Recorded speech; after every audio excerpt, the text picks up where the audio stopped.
Welcome back to Faruk English teaching home. আমরা tense নিয়েই discuss করছিলাম। লাস্ট ক্লাসে প্রেজেন্ট ইনডিফিনিটটা আমরা কভার করেছিলাম। আজকে আমরা প্রেজেন্ট কন্টিনিউয়াস টেন্সটাই দেখব। আমরা নর্মালি প্রেজেন্ট কন্টিনিউয়াস সম্পর্কে আমাদের আইডিয়া হচ্ছে running, continuing something. Present continuous tense is use to when an action is being continued or going to be continued in near future, অর্থাৎ ভাবের কোনো কাজ যখন বর্তমান সময়ে রানিং, কন্টিনিউইং হচ্ছে, রানিং অবস্থায়, এটা বোঝায়, তাকে আমরা প্রেজেন্ট কন্টিনিউয়াস হিসেবেই আমরা জানি। তাহলে আমরা নর্মালি কিভাবে চিনবো যে এটা প্রেজেন্ট কন্টিনিউয়াস টেন্স? বাংলা বাক্যের ক্রিয়ার শেষে ইতেছি, ইতেছ, ইতেছেন এই শব্দগুলো থাকবে। স্ট্রাকচার আমরা নর্মালি জানি সাবজেক্ট, অ্যাম, ইজার, ভার্ব, আইএনজি, অবজেক্ট, এক্সটেনশন। যেমন আমরা স্ট্রাকচারটা যদি অ্যাপ্লাই করি, আম ইটিং রাইস, সাবজেক্ট অ্যাম, ইজারের অ্যাম আমরা জানি শুধুমাত্র আমরা আইয়ের সাথে অ্যাম হয়। আমাদের এই পার্সনের এই ব্যবহারটা সবাইকে একটু জানা উচিত। আইয়ের সাথে অ্যাম হয়, উইয়ের সাথে আর হয়, ইউর সাথে আর, হি এর সাথে ইস, শি এর সাথে ইস, দেয়ের সাথে আর, ইটের সাথে ইস। পার্সনের এই ব্যবহারটা আমাদের একটু জানা রাখতে হবে। আর তোমরা যারা টেন্স শিখছো তোমাদের অবশ্যই পার্সনের সাথে অক্সিলারি ভার্বের ব্যবহারটা সহজেই জানতে হবে। তাই আমি এখানে ডায়াগ্রাম করে সিম্পলি লিখে দিলাম।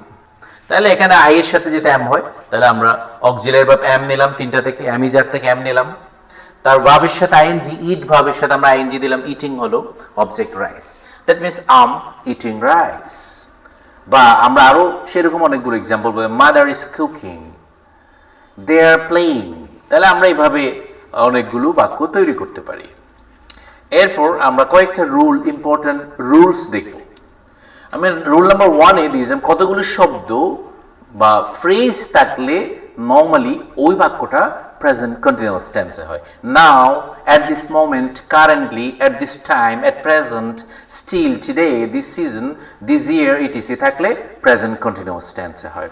যেমন আমরা একটা এক্সাম্পল দিয়ে বুঝবো, at this moment I'm going there, that means at this moment I'm going there। এটা যখন আমাদের এই ফ্রেজটা যখন বাক্যে থাকলো আমরা দেখলাম এটা প্রেজেন্ট কন্টিনিউয়াস টেন্সে হয়ে গেল। ঠিক একই রকম শব্দ আমরা আম রাইটিং লেটার টু হিম নাও, এই নাও শব্দটা এখানে আছে, অর্থাৎ এই কয়েকটা শব্দ বা ফ্রেজগুলো যদি কোনো বাক্যে থাকে আমরা সেটাকে প্রেজেন্ট কন্টিনিউয়াস টেন্সে নিয়ে যাব।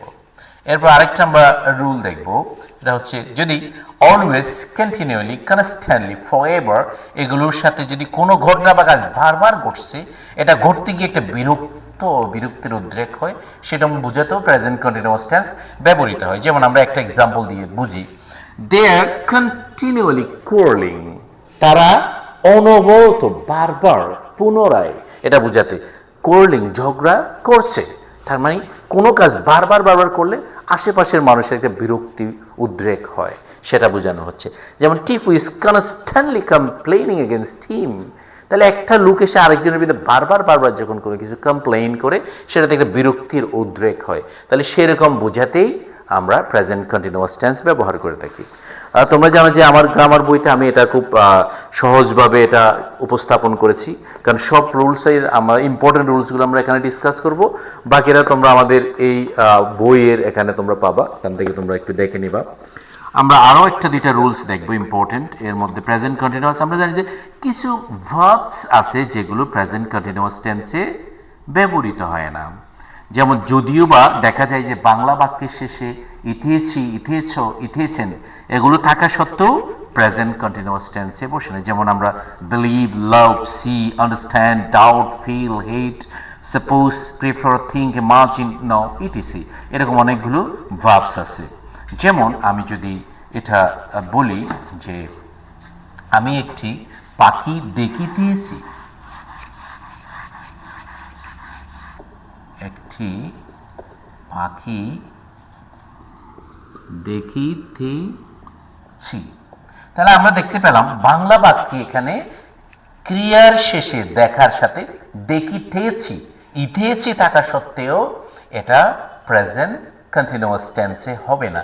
আমরা দেখতে পেয়েছি বাংলা বাক্যের ক্রিয়া শেষে ইথেছি, ইথেছ, ইথেছেন এগুলো থাকলে প্রেজেন্ট কন্টিনিউয়াস হয়, কিন্তু এই ক্ষেত্রে হবে না, কারণ আমরা কিছু ভার্ব প্রেজেন্ট কন্টিনিউয়াস টেন্সে ব্যবহৃত হয় না। তার মানে হচ্ছে এরা সবসময় প্রেজেন্ট ইনডিফিনিট টেন্সে ব্যবহৃত হয়। তাহলে এটাকে যখন আমরা ট্রান্সলেশন করবো, এটা হওয়ার কথা ছিল আম সিং এ বার্ড, এটাই হওয়ার কথা ছিল যে আম সিং এ বার্ড, কিন্তু না, সেটা এখানে হবে না, কারণ হচ্ছে কিছু ভার্ব প্রেজেন্ট কন্টিনিউয়াস টেন্সে ব্যবহৃত হয় না। তাহলে এটাকে আমরা ট্রান্সলেশন করতে হলে লিখতে হবে আই সি এ বার্ড।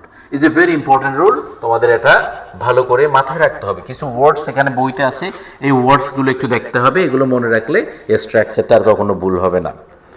তাহলে আমরা বুঝলাম যে এই স্পেসিফিক ওয়ার্ডসগুলো নর্মালি প্রেজেন্ট কন্টিনিউয়াস টেন্সে ব্যবহৃত হয় না, যদিও বা বাংলা বাক্যের ক্রিয়া শেষে আমাদের চেনার উপায় হিসাবে ইতেছি, ইতেছ, ইতেছেন ইত্যাদি থাকে। এরপর আমরা আরেকটা রুল দেখব, সেটা হচ্ছে উন্নয়নশীল বা পরিবর্তনশীল চেঞ্জিং সিচুয়েশন অবস্থা বোঝাতে প্রেজেন্ট কন্টিনিউয়াস টেন্সে ব্যবহৃত হয়। যেমন আমরা একটা এক্সাম্পল দিয়ে দেখব। সিচুয়েশনের ক্ষেত্রে আমরা এটা দেখতে পাচ্ছি ক্লাইমেটটা ওয়ার্মিং হচ্ছে, উষ্ণ হচ্ছে, কন্টিনিউইং, তার মানে এরকম পরিবর্তনশীল সিচুয়েশনগুলোও প্রেজেন্ট কন্টিনিউয়াস টেন্সের সাথে ব্যবহৃত হয়। Thank you.